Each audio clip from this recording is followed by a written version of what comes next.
José Guia, Cavaco pediu um sobressalto cívico e disse aos jovens: façam ouvir a sua voz. Acha que Cavaco Silva está a dar o aval ou a apoiar, por exemplo, a manifestação do próximo sábado da chamada Geração Arrasca? Não, nada de confusões. O Presidente da República está colocado num patamar de grande seriedade e quando ele desafia a juventude, desafia pelas melhores razões. De facto, se há um país que ainda por cima cresce pouco em termos de população e cresce sobretudo à custa dos imigrantes que cá chegaram, no fundo a nossa grande esperança é a juventude. É apenas um apelo, evidentemente, que ele quis deixar, mas não tem nada a ver com manifestações de outra natureza que constituem, de facto, a revelação pública do estado de desagregação e de inconsciência e de falta de nível, sabe? De falta a que o nosso país chegou. De falta de qualidade a que o nosso país chegou. Desalento da juventude. Também, muito desalento, evidentemente. Mas a juventude também, e é bom que se diga isto, quer a juventude, quer todos os setores da sociedade. Nós não podemos estar permanentemente à espera, porque temos esta doença nacional de dependência que nos foi inscrita no nosso DNA há muitos anos. Estamos sempre à espera de um salvador da pátria. Estamos sempre à espera de que alguém venha resolver os nossos problemas. E nós, nesta expectativa, não vamos a lado nenhum. De facto, quando o Presidente da República diz e bem, devemos, anima um sobressalto público, e ele está a dizer muito bem, é preciso despertarmos, é preciso falarmos. Bom, só que a sociedade portuguesa nunca foi uma sociedade muito organizada em termos do uso da liberdade que, entretanto, conquistou. Porque também há aí uma ficção. A liberdade conquistada no célebre 25 de Abril é bastante ficcionada. Porque as pessoas ganharam a liberdade de falar, até de dizer asneiras, e há muitos por aí a dizer asneiras demais. Agora, as pessoas não ganharam liberdade para ser livres. Ou seja, para poderem usar os seus méritos, para poderem organizar-se, representar-se, trabalhar, etc. Foram esmagadas por uma teia que se foi criando à sua volta, onde se misturam proclamações demagógicas. Mas falta esse espírito do 25 de Abril? Perdeu-se? Eu não sei qual foi o espírito do 25 de Abril. Eu não reconheço nenhum espírito de 25 de Abril nesta sociedade. Se o espírito era de liberdade, a liberdade formal não me interessa para nada.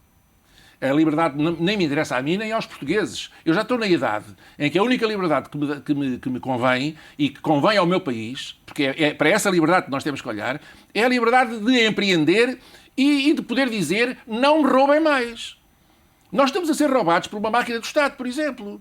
Por pessoas instaladas, que há maior sentimento de injustiça, e isso devia justificar um sobressalto cívico, do que a gente verificar que há classes na nação portuguesa, do Estado e sem ser do Estado, que continuam a viver à margem destes problemas e das dificuldades com que a grande parte da população se debate. E Cavaco Silva também fez essa alusão a dizer que emergiram nos últimos anos sinais de uma cultura altamente nociva. Sinais gravíssimos. Eu peço a Deus que não aconteça nenhuma desgraça, porque era a última que me faltava no fim da minha vida, era assistir a uma... O que é que chama de uma desgraça? Uma desgraça é uma revolta social.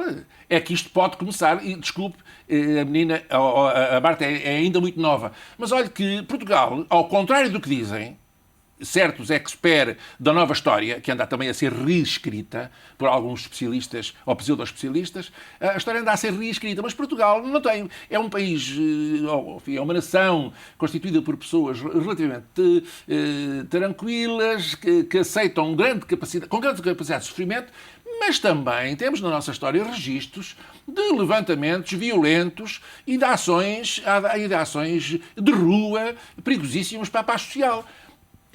A República, que inspira grande parte das luminárias que nos vão fazendo discursos em nome da liberdade e da democracia, que é só para eles, pelos vistos, porque não há liberdade nem democracia quando as pessoas ganham ganham salários de miséria, abaixo da sustentação, e, portanto, eu tenho muito medo da tensão social. É verdade. Tavares Moreira, outro ponto do discurso de Cavaco Silva, o Presidente disse que só um diagnóstico correto e um discurso de verdade sobre a dimensão dos problemas do país permitirão uma resposta adequada. É aqui um claro sinal sobre a previsão do Governo, que ainda mantém um crescimento económico de 0,2%, quando todas as outras instituições falam de recessão. Pode ser também entendido assim, realmente. Eu julgo que uma condição... Como é que entende? Eu julgo que uma condição básica para se resolver qualquer problema, seja ele económico, seja social, é reconhecer a sua existência. Quando se não reconhece a existência dos problemas, é naturalmente muito mais difícil resolvê-los, equacioná-los e resolvê-los e adotar as medidas. E até, digamos, há aqui um efeito de que é paradoxal. É porque se não reconhecem os problemas e depois tomam medidas para os resolver, está-se evidentemente a criar confusão nas pessoas, mas afinal os problemas não existiam e afinal tomam-se medidas duríssimas para quê, se os problemas não existiam. Portanto, é preciso, acho eu, fazer um diagnóstico correto e realista da situação, identificar as dificuldades, para depois tomar as medidas adequadas. Porque se o diagnóstico é de que não há problemas, é de que, enfim, que as coisas estão a correr bem, apesar da tal situação internacional, que é, enfim, a questão do humor na análise, o humor um pouco negro.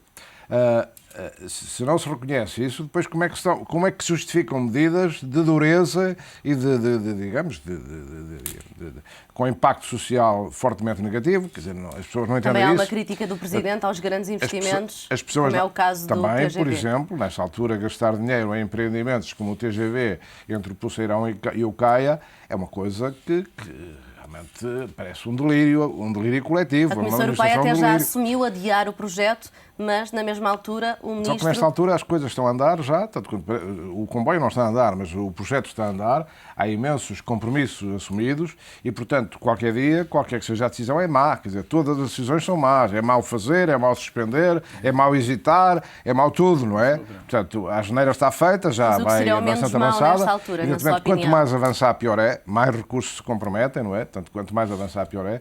Mas nesta altura em que eu particularmente tenho acompanhado nos últimos tempos com mais proximidade este problema do financiamento das empresas. Sabe que o financiamento das empresas em Portugal está absolutamente dramático. Está a chegar a um ponto dramático, quer em termos de custo, quer em termos de escassez. Isso já foi visível pela Refer, não há que desistiu da dinheiro nos colocação bancos, de dívida. não há dinheiro nos bancos para financiar as empresas. E o que há é custos altíssimos. São correntes já spreads sobre as taxas de juros base da ordem de 7, 8, 9, 10, 12%, o que é uma barbaridade em termos de custos financeiros.